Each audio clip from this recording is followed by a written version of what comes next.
Hi అండి, అందరికీ నమస్కారం అండి. ఫ్రెండ్స్, మనకి ఇప్పుడిప్పుడే మరొక ముఖ్యమైన అప్డేట్ అయితే రావడం జరిగిందండి. అది కూడా రేషన్ కార్డుదారులకు అలర్ట్, మే 1 నుంచి కొత్త రూల్స్ అంటూ ఇప్పుడే మనకు ఒక లేటెస్ట్ అప్డేట్ అయితే రావడం జరిగిందండి.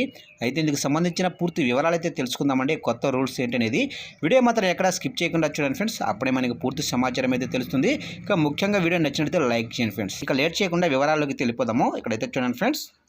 నెల ప్రారంభం అయిందంటే చాలు అనేక అంశాల్లో మార్పులు చోటు చేసుకుంటాయి. కొన్ని రూల్స్లో మార్పులు వస్తాయి, కొత్త నిబంధనలు అమల్లోకి వస్తుంటాయి. మరీ ముఖ్యంగా బ్యాంకింగ్, ఆర్థిక సంస్థలు, చమురు కంపెనీలు నెల ఆరంభంలో ఇలాంటి మార్పులు చేర్పులు చేస్తుంటాయి. కొన్నిసార్లు సామాన్యులకు సంబంధించిన విషయాల్లో కూడా మార్పులు వస్తుంటాయి. ఈ క్రమంలో రేషన్ కార్డులకు సంబంధించి కేంద్ర ప్రభుత్వం కీలక అలర్ట్ జారీ చేసింది. మే 1 నుంచి కొత్త నిబంధనలు అమల్లోకి రానున్నట్లు తెలుస్తుంది. అలానే తెలంగాణలో కొత్త రేషన్ కార్డుల కోసం ఎదురు చూస్తున్న వారికి ప్రభుత్వం శుభవార్త చెప్పనున్నట్లు సమాచారం. ఇక సాధారణంగా మన దేశంలో ఆర్థికంగా వెనకబడి దారిద్ర్య రేఖకు దిగువన ఉన్న కుటుంబాలకు ఆహార భద్రత కల్పించడం కోసం కేంద్ర రాష్ట్ర ప్రభుత్వాలు రేషన్ కార్డులను జారీ చేస్తున్నాయి. వీటి ద్వారా అర్హులైన పేదలకు రేషన్ దుకాణాల్లో బియ్యం, పప్పు, గోధుమలను ఉచితంగా లేదా చాలా తక్కువ ధరకు అందిస్తారు. ఇక లాక్డౌన్ సమయంలో ఆర్థికంగా వెనకబడిన కుటుంబాలకు ఉచిత రేషన్ పంపిణీతో పాటు ఆర్థిక సాయం కూడా చేశారు. ఇక తెలుగు రాష్ట్రాల్లో అమలవుతున్న అనేక సంక్షేమ పథకాలకు రేషన్ కార్డును తప్పనిసరి చేశారు.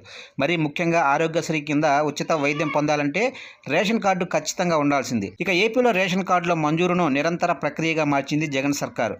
కానీ తెలంగాణలో మాత్రం రాష్ట్రం ఏర్పడినప్పటి నుంచి అనగా 10 ఏళ్లుగా కొత్త రేషన్ కార్డులను జారీ చేయలేదు. ఇదిలా ఉంటే ఇప్పటికే రేషన్ కార్డు పొందిన వాళ్ళలో చాలామంది అనర్హులుగా ఉన్నట్లు గుర్తించారు అధికారులు.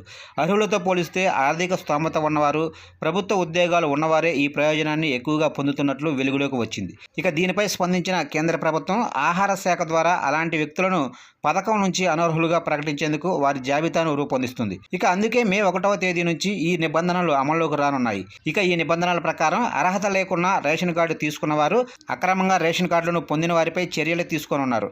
అంతేకాదు రేషన్ దుకాణాల్లో అక్రమంగా బియ్యం, గోధుమలను విక్రయిస్తున్న వారిపై చర్యలు తీసుకోనున్నారు. ఇక తెలంగాణలో ఇప్పటికే రేషన్ కార్డులు లేని వారు చాలా మంది ఉన్నారు. వీరంతా ప్రజాపాలన కార్యక్రమంలో భాగంగా కొత్త రేషన్ కార్డుల కోసం దరఖాస్తు చేసుకున్నారు.